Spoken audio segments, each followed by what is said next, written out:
Olá, eu me chamo Jorge Bandeira e estou aqui para apresentar para vocês o projeto Quem Casa Quer Casa, quando as mazelas humanas ultrapassam os séculos. Nós vamos falar sobre a comédia de costumes.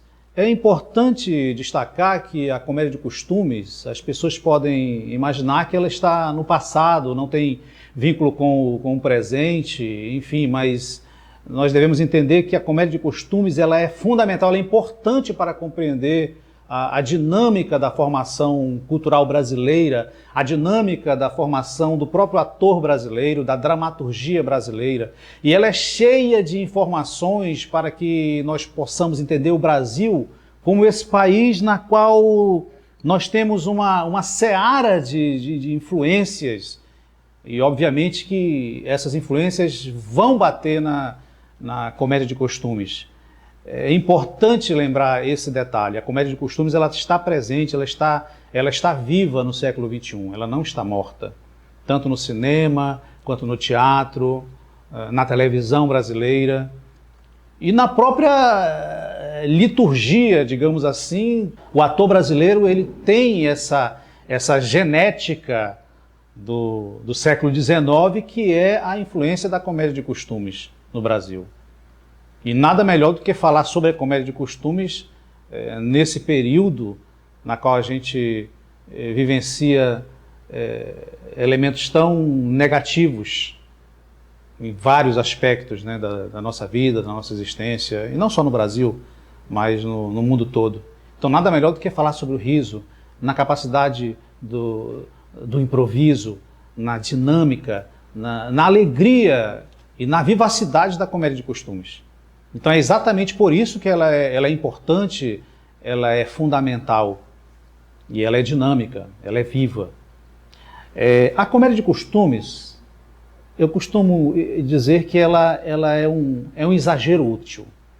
Ela é um exagero útil porque ela vai ridicularizar os modos, os costumes, as aparências de um determinado grupo social.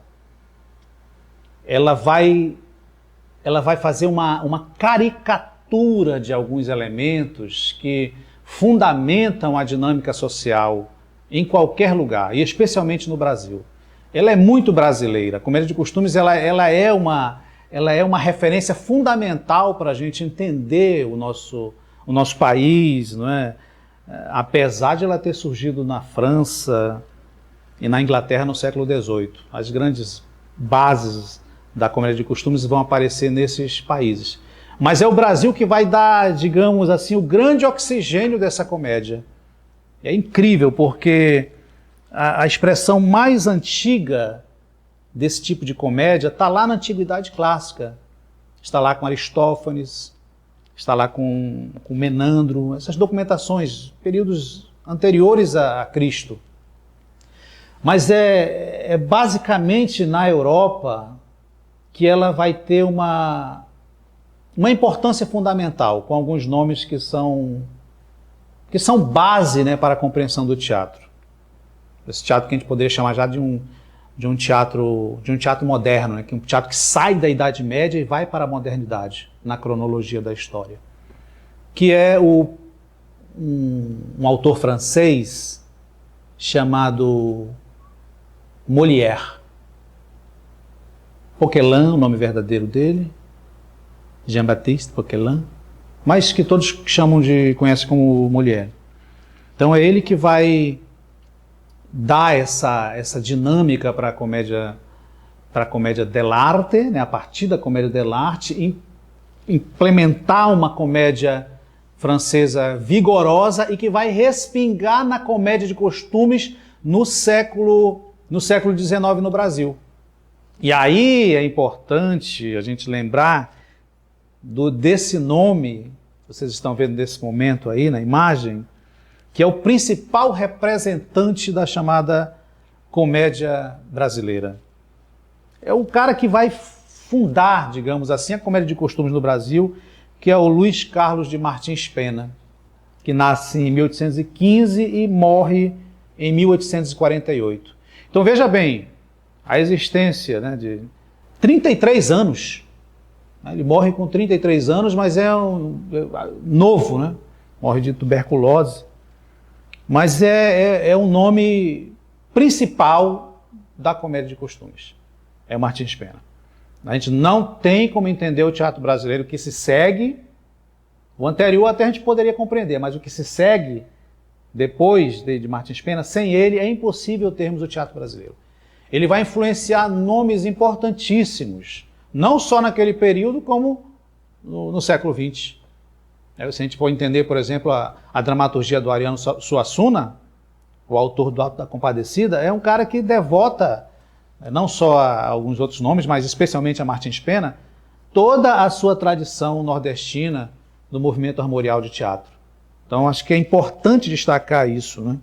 Então, para o Sábato Magaldi, esse outro que vocês estão observando a imagem dele aí na tela, o Sábato Magaldi, que é um crítico de teatro brasileiro importantíssimo, ele vai ser Martins Pena para o Magaldi, um dos nossos maiores críticos de teatro de todos os tempos. Ele vai dizer que o Martins Pena é o fundador da nossa comédia de costumes.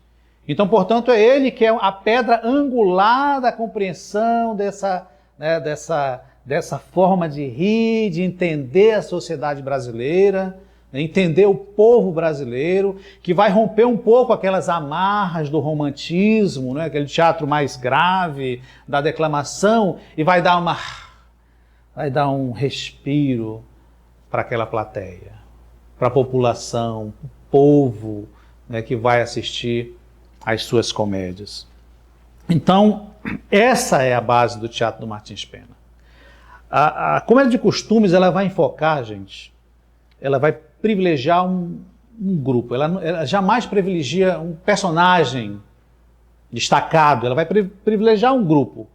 É um grupo de pessoas, é um grupo de familiar, não é? Por exemplo, quem casa quer casa, é aquela família lá, aquelas movimentações, aqueles conflitos, aquela comicidade, aquela ideia de um passar a perna no outro, né? Aquela coisa astuta, aquela manha do povo brasileiro que está nessa dramaturgia de Quem Casa Quer Casa e de outras 20 peças, digamos assim, que compõem essa dramaturgia espetacular do Martins Pena.